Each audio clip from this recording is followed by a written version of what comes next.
सरहद पर सीना ताने खड़ा है फौजी। घर में उसकी जमीन नोच रहे हैं खनिज माफिया। आखिरकार प्रशासन को किसका इंतजार है? कहते हैं कि एक सैनिक जब सरहद पर खड़ा होता है तो वह निश्चिंत होता है कि उसके पीछे उसका देश और उसका परिवार सुरक्षित है। वह बर्फीली चोटियों पर सीना ताने खड़ा रहता है ताकि हम और आप चैन की नींद सो सके। लेकिन मध्य प्रदेश के धार जिले से जो खबर निकलकर सामने आई है वह किसी भी संवेदनशील इंसान की रूह कपा देने वाली है। यह कहानी सिर्फ एक जमीन के टुकड़े की नहीं, यह कहानी है उस भरोसे के कत्ल की जो एक फौजी अपने तंत्र और अपने प्रशासन पर करता है। धार के पीथमपुर में दो सगे भाई उज्जवल भाई सुदामा पटेल और उनके भाई भारतीय सेना में देश की सेवा कर रहे हैं, लेकिन उनकी गैर मौजूदगी में उनके गांव खंडवा में जो हो रहा है उसे सुनकर आप दंग रह जाएंगे। यहाँ जय जवान का नारा लगाने वाले नहीं बल्कि जमीन निगलने वाले सक्रिय हैं। यहाँ खनन माफियाओं की ऐसी भूख जागी है कि उन्हें अब सैनिकों की निजी संपत्ति भी अपनी तिजोरी भरने का जरिया नजर आने लगी है। माफियाओं ने एक फौजी की जमीन को अपनी जागीर समझ लिया है और वहाँ अवैध उत्खनन का ऐसा नंगानाच शुरू किया है जिसे देखकर कानून भी शर्मसार हो जाए। अब जरा इन चेहरों को गौर से पहचान लीजिए। ये वो नाम है जिन पर एक सेवारत सैनिक ने बेहद संगीन और रोंगटे खड़े कर देने वाले आरोप लगाए। मेहर ट्रेडर्स और गोल्डन पटेल, ये वो नाम है जो धार की शांत धरा पर अवैध माइनिंग का कैंसर बनकर फैल रहे हैं। आरोप है कि इन्होंने ग्राम खंडवा की खसरा नंबर 643/6 रकबा 0.627 हेक्टेयर की उस जमीन पर कब्जा कर लिया है जो फौजी भाइयों ने अपने पसीने की कमाई से संजोई थी। माफियाओं की डिठाई देखिए, इन्होंने वहां खदान डाल दी है, दिन रात वहां से बेशकीमती गिट्टी और मुरम निकाल रहे हैं और सरेआम बेच रहे हैं। ये माफिया नहीं बल्कि समाज के वो दीमक हैं जो कानून की जड़ों को खोखला कर रहे हैं। बताया जा रहा है कि आदतन खनिज माफिया है जिन पर पुराने प्रकरण भी दर्ज हैं, लेकिन सवाल यह है कि आखिर इन्हें शह कौन दे रहा है?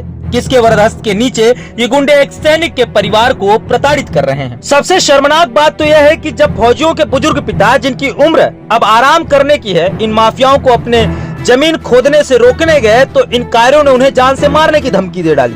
सोचिए, जिस बात के दो शेर सरहद पर दुश्मनों से लड़ रहे हैं उसे अपने ही देश के अंदर इन मिट्टी चोरों से डरना पड़ रहा है। क्या यही है हमारा सुशासन? क्या यही है वो सम्मान जो हम सैनिकों को देते हैं? अब इस पूरी कहानी के सबसे सुस्त किरदार की बात करते हैं। धार जिला खनिज अधिकारी साहब की कार्यशैली ऐसी है कि कछुआ भी शर्मा जाए।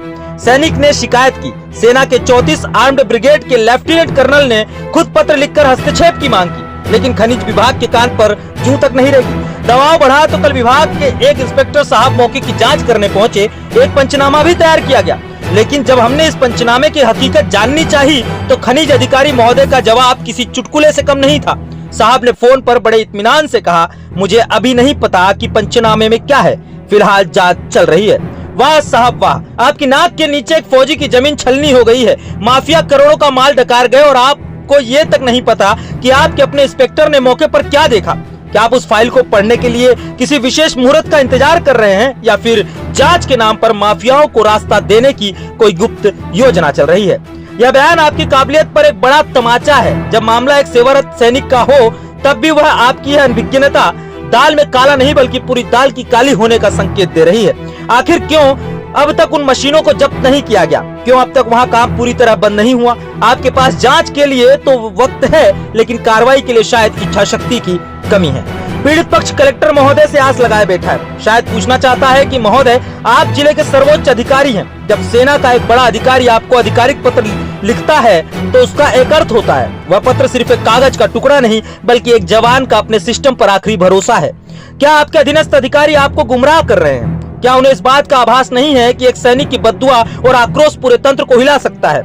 हमें पूरा विश्वास है कि आपकी निष्पक्षता इन माफियाओं के तिलिस्म को तोड़ देगी, लेकिन इसके लिए आपको इन सुस्त अधिकारियों की जवाबदेही तय करनी होगी। आज हमारा सवाल मुख्यमंत्री डॉक्टर मोहन यादव से भी है। मुख्यमंत्री जी, आप न्याय के पक्षधर माने जाते हैं। आप कहते हैं कि मध्य प्रदेश में माफिया का राज नहीं चलेगा, तो फिर धार में ये मेहर ट्रेडर्स और गोल्डन पटेल जैसे लोग सरकार के इकबाल को चुनौती कैसे दे रहे हैं? क्या एक सैनिक को अपनी जमीन बचाने के लिए बंदूक उठाकर छुट्टी लेकर गांव आना पड़ेगा? मुख्यमंत्री जी, यह मामला आपकी सरकार की छवि से जुड़ा है। अगर एक फौजी सुरक्षित नहीं है तो आम जनता का क्या होगा? फिलहाल हम ये स्पष्ट कर दें कि यह पूरी खबर पीड़ित सैनिक उज्जवल पटेल द्वारा दिए गए आवेदन, दस्तावेजों और सेना के आधिकारिक पत्राचार पर आधारित है। हमारा उद्देश्य किसी की व्यक्तिगत छवि खराब करना नहीं, बल्कि उस अन्याय को उजागर करना है जो एक सैनिक के साथ हो रहा है। खनिज विभाग भले ही कहे कि जांच चल रही है, लेकिन हम इस जांच के हर पन्ने पर नजर रखेंगे। अगर मेहर ट्रेडर्स और गोल्डन पटेल पर कड़ी कार्रवाई नहीं हुई, अगर उस सैनिक की जमीन को पूर्व स्थिति में नहीं लाया गया और अगर उन बुजुर्ग पिता को सुरक्षा नहीं मिली, तो हम इस आवाज को और बुलंद करेंगे। यह सिर्फ एक खबर नहीं, यह न्याय की लड़ाई है। जब तक इंसाफ नहीं मिलेगा, हमारी कलम और हमारा कैमरा खामोश नहीं होगा। देखते रहिए HKD वर्ल्ड हिंदी, क्योंकि हम सिर्फ दिखाते नहीं, सिस्टम को जगाते भी हैं। शुक्रिया, जय हिंद।